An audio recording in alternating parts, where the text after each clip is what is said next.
Grassroots segment is where we are at. So doing all that caper. But the grassroots segment, we always start with a shout out to the Southern Amateur League at Glemnet SAL, www.southernamateurleague.co.uk, and the SAL 1907 on Facebook. Also the AFA, Amateur Football Alliance, at Amateur FA on Twitter, and www.amateur-fa.com. Ibis Football Club is who we mainly feature on the grassroots segment, and I am proud to say it's been a fantastic season. Even though it ended in the fours, not the way I would have wanted it to, but I'll get into that in a second. But ibisfc.co.uk is the official website. At ibis_football on Twitter, and facebook.com/ibis.fc. We also do have an Ibis Facebook group as well. So keep an eye on our Twitter and Facebook pages for more info on that.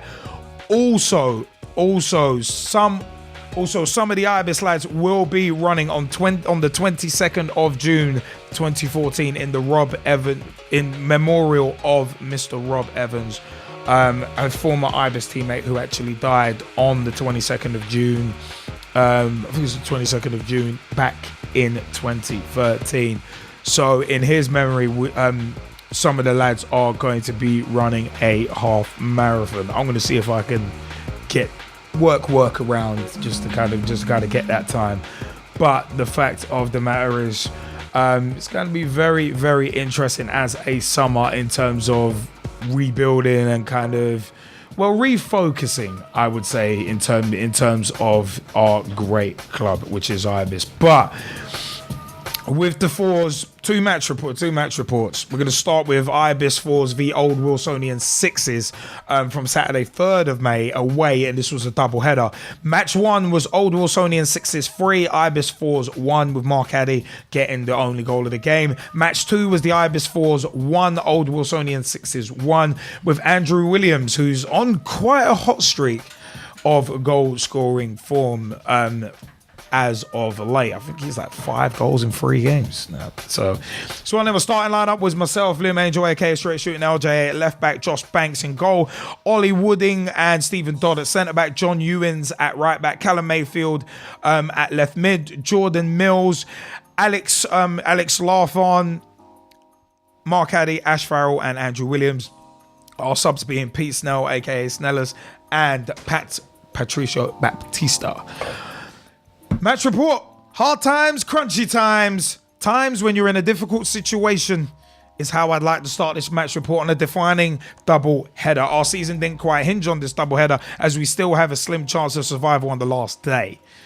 Survival would have been guaranteed had we got 4 points for the Old Wilsonians, who, as I mentioned in last week's match report, were only above us on goal difference, but unfortunately we only got 1 point as opposed to 4. We did originally have 14 players, but late on the morning of the match we had a dropout, which did mean I had to adjust my plan slightly, but in the grand scheme of things it didn't really hurt the cause.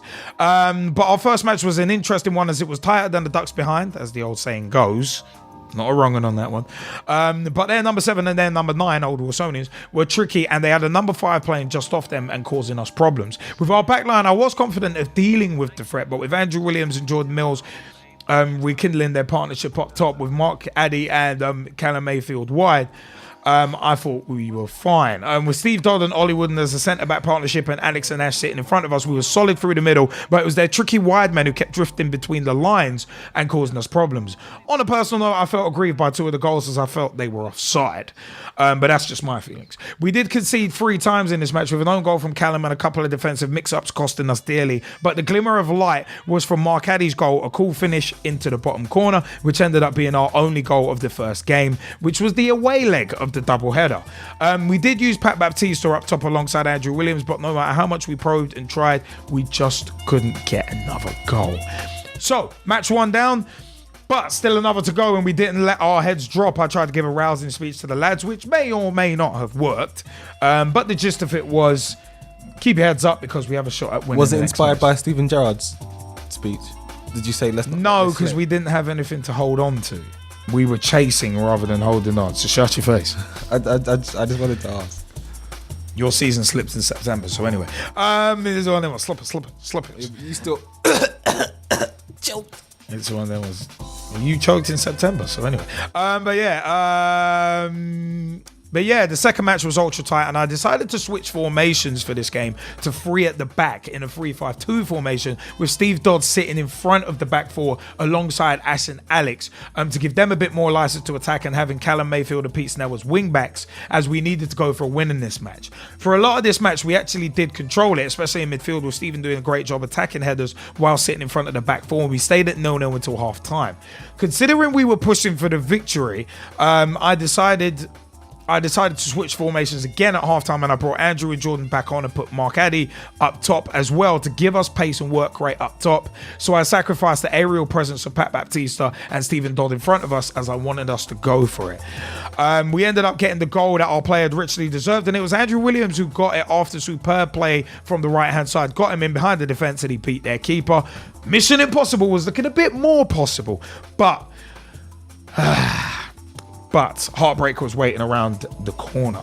As soon as that goal went in, I switched from the 3-4-3 formation back to basically a 4-5-1, with Pat dropping in as an extra midfielder. I had taken Mark Addy off and reverted back to a flat back four, just to hold what was a hugely important lead. Alas, a few minutes later, from a hopeful cross came from our left-hand side, and after Callum had come off with cramp, and I brought Stephen Dodd back on at centre-back to partner Ollie Wood in again, which one of their strikers rose highest for in terms of the cross, and he nestled a header into the bottom right-hand corner. A true heartbreaker of a goal, which pegged us back and didn't give us a chance to get another goal, but the guys fought their hearts out, and as disappointing as it was, at the time, I was annoyed with the ref, especially after I'd been clattered in a 50-50 challenge.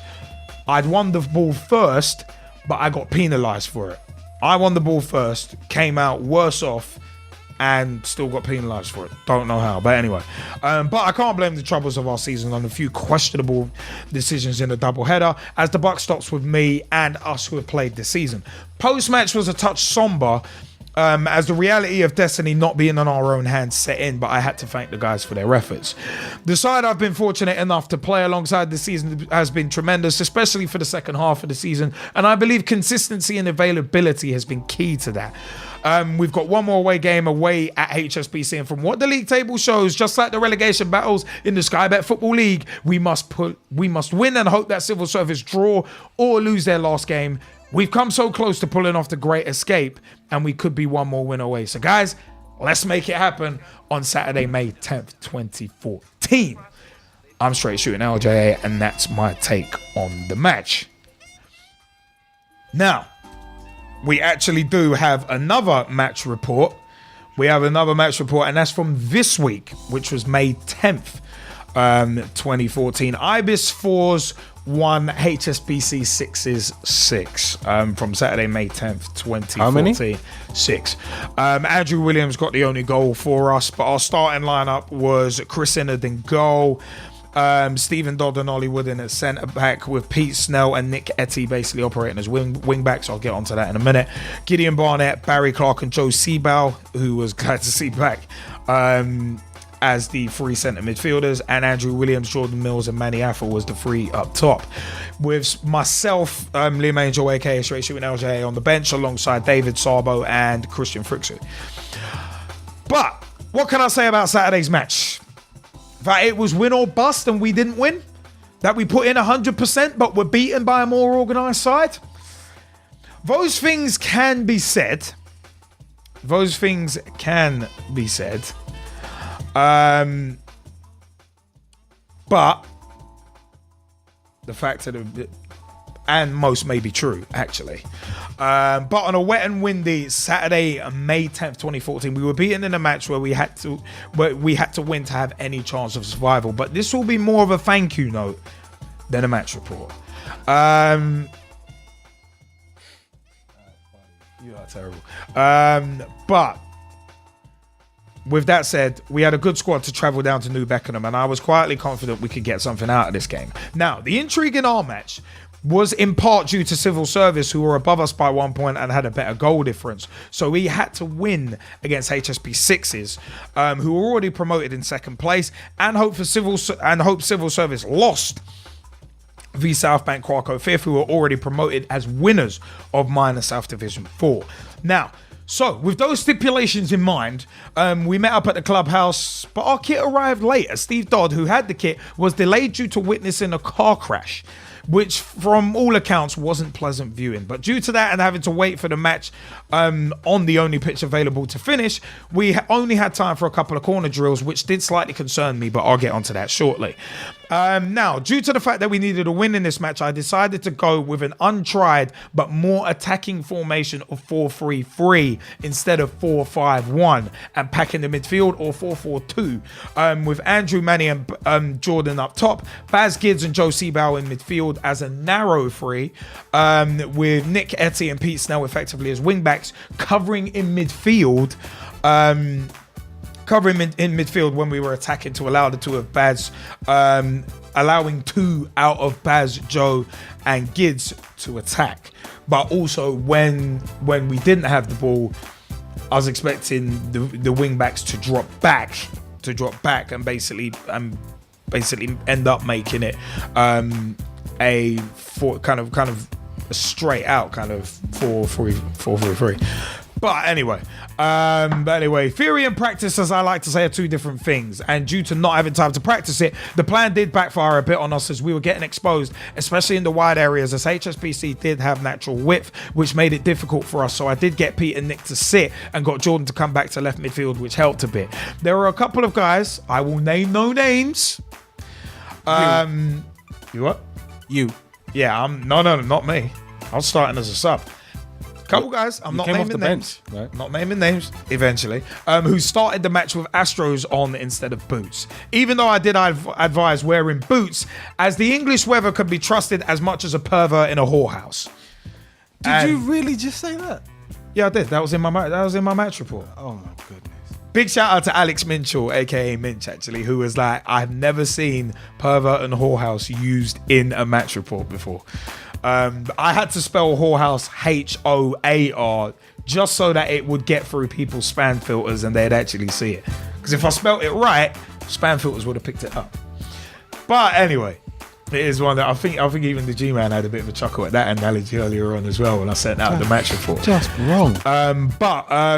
We conceded 3 times in the first half, and it was quite easy for HSBC to come through the middle of us. But one positive is that even at 3-1, Andrew Williams ended up scoring what turned out to be our only goal. We were still in it, and there was all to play for.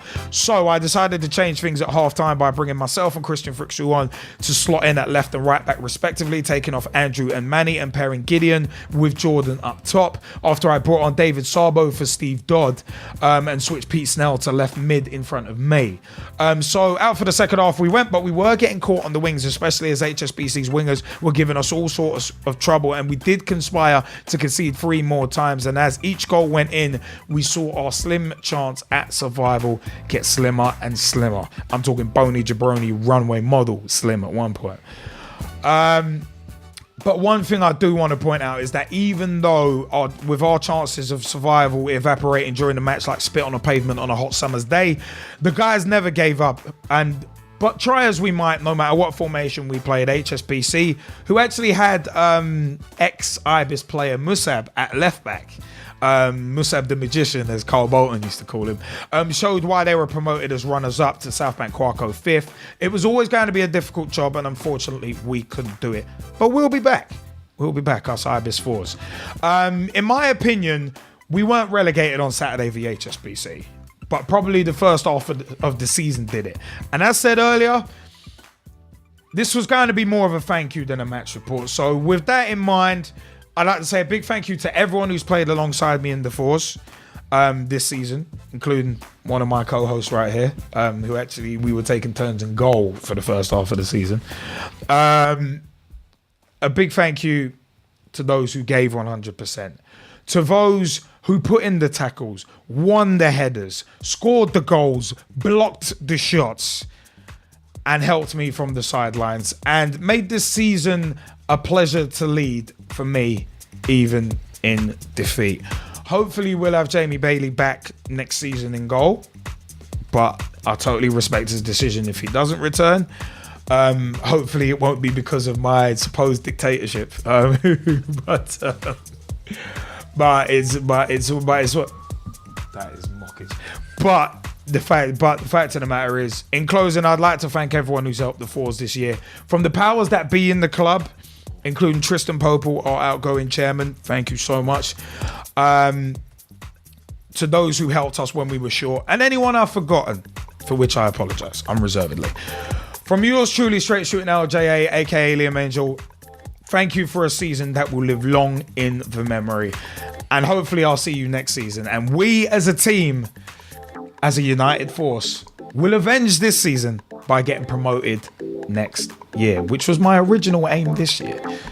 I'm Straight Shooting LJA, and that's my take on the match, and in part my take on the season for the Ibis. I said facebook.com/Ibis FC, facebook.com/IBIS.FC, at Ibis_football on Twitter. We do have a Facebook group, and our official website is ibisfc.co.uk. Join the club. We're looking for players. We're going to be, I said, in memory of Rob Evans, former Ibis player who tragically passed away in the Nice Nice triathlon last year. Some of us, to mark the 1 year anniversary, will be running the Hackney Half Marathon. So one of them was get in touch with Alex Minchell, aka Minch. alex.minchell@gmail.com if you'd like to be, if you're an Ibis player within the sound of this podcast and live show, and you want to be involved in it. But all good stuff. You know what? Yeah, it's been a season to remember. First season as captain, not the way I wanted it to go, but the fact of the matter is, it's been, even in defeat, it has been an enjoyable season, and it's been new challenges, new responsibilities for me personally, and the fact of the matter is, I've enjoyed it. I really have enjoyed it. Gav, thank you. And thank you to everyone else who's played for the Fours, those guys who's helped us as well. And no, I'm not resigning as captain of the Fours. Far from it. I never give up from a challenge. No, I'm not resigning. This may sound like but no, it's one of them was, I am not resigning. They have to pry out my cold dead hands. No, I'm kidding. But yeah, I'm not resigning, in answer to Ross Vernon's question in the Skype chat. But yeah, how have you found the season, G-Man? Because you played pretty much what, half of it, 3/4 of it? Yeah. Do you want me to put my serious face on, or do you want me to put my silly face on? Be honest about it. Well, your dictatorship, as Jamie Bailey said, was just increasingly it just ruined my motivation and my ability to concentrate, especially when in goal, and having to think of the times that I had to make some crucial saves, but I just couldn't do it because you were just in my ear every 5 minutes. And that's an idiot. I didn't think we would go down this route of, I can't do this. No. Sorry. On all serious note, it hurt. Basically, it hurt more to get relegated with the Ibis Fours than Liverpool losing out on the title. I will say that much, because playing instead of just watching, playing just means that bit more. And I apologise for just messing with your emotions right there and making dumb jokes like that. But no, in all honesty, it like I said to you last week when we was, I think I messaged you a couple of times. I don't know. It's just a weird one, man. It's for me personally, as I feel like a real outsider looking in sometimes in the team. Now you might say, well, why is that? But like, you know, one, being the first year, two, also, you know, you've been in this situation before, but from an outsider who's looking at it from a different angle, yeah, it's like, I just see it as, this was to be expected. It was going to happen with the way, you know, like we just didn't have regular players. Yeah, the first half of the season hamstrung us. We didn't get our first win till December. Yeah, it was just, to me, it was just like, was we ever going to get off the ground running, especially when after I think it was 5 games into the season, then I went in goal. I went in goal for that 13-2, and I thought, you know what, I'm not even going to be able to help in goal. But I tried, and it's like, you can do. But that's all you can do. But you're not a goalkeeper. I would rather have forfeited that until game, but it was too late. Jamie Bailey came in, and then just the irregularities of like not one. Even the time where we couldn't even. When we lost 13-2, we couldn't even fill the team, basically. That was probably one of the most depressing parts of the season, because we went all the way up there, and as Baz put it, we were better off having to say this, we were better off conceding and just getting deducted three goals and take the 3 points or something like that, rather than conceding all those goals. Yeah. Do you get what I'm saying? I mean, it didn't end up making too much of a difference in the grand scheme of things, but no, it did to have 4 dropouts on the morning of a game, it did make a difference. And the no-show. But that sort of like cemented like what the season was for what it really was this season. Like it was just a bag of inconsistency. Yeah, I mean, the second half of the season we had a little more of a settled team, and it showed. No, but in saying that, yeah, I've got to say, in terms of enjoying the football's good. I like the football. Like, you can't complain when you're playing regularly, whether it's in goal or whether it's not. Like the company, met some new people, made some new friends, acquaintances, associates, however you'd like to put it. Some fun, real funny people. I've probably come across extremely funny as myself. Funny people. Yeah. I like to think I'm the class clown, but I'm not. Yeah. I'm just the weird boy in the corner, but that me and Dizzy Rascal, we have something in common. The boys in the corner. That's terrible. But all right. All I can say is that the anthem for next season? Yeah, fix up the chart. Well, it is for Ibis. No, that's what I mean. All I'm saying is there's one thing I hope you and Dizzy ain't doing in the corner, and that's oh my gosh, why do you take it there for? This act is over. Sorry. No, but all in all, I'm gonna allow that. No, just to sum things up with my pointless little episode right now. I just want to say that I think Ibis can do well next season if, well and truthfully, you can get at least 10 consistent players. Yeah, and that's the. And I'm not talking about the goalkeeper. I'm just saying 10 consistent players. You need the 10.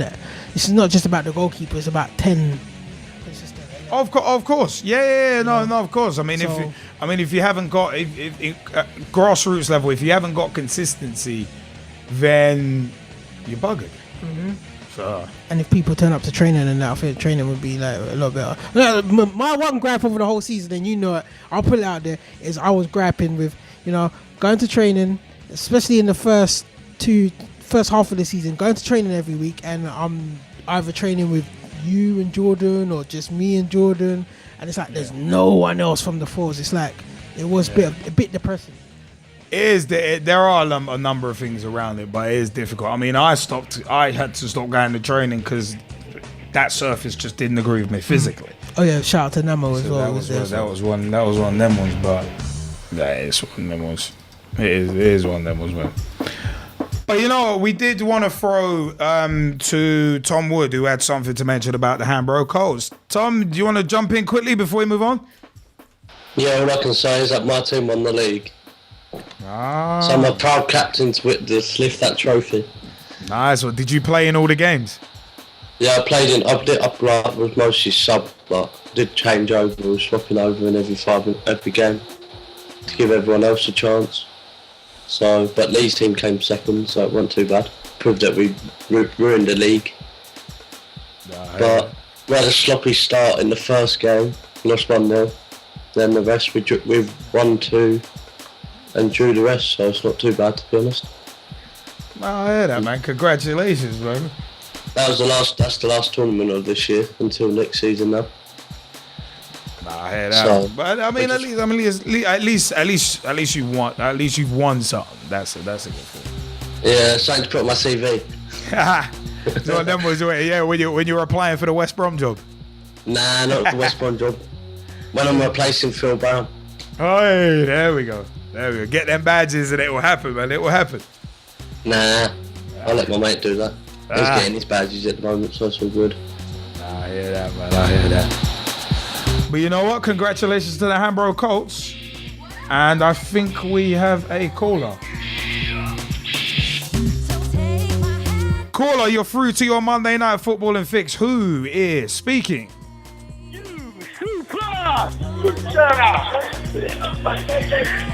It's Jamie Bailey. Oh my God, I was wondering who that was. Slab nuts. What's going on, Jamie? How goes it? Yeah, it's all good. It's all good. So we're back to Wembley. Let us know, man. What was that final score? Say that again. What was the final score, man? 2-1. Charlie Austin twice. Nice. So how happy are you that QPR are going to Wembley in the playoff, the Sky Bet Championship playoff finals to meet Derby County? Well, very good considering Steve McLaren was sitting upstairs in the Sky Sports box and he got everything that he needed. He got everything that he deserved. So, you know, as we said, Steve McLaren, we're coming for you. Yeah, we're coming for you, Stevie. But the best part about that is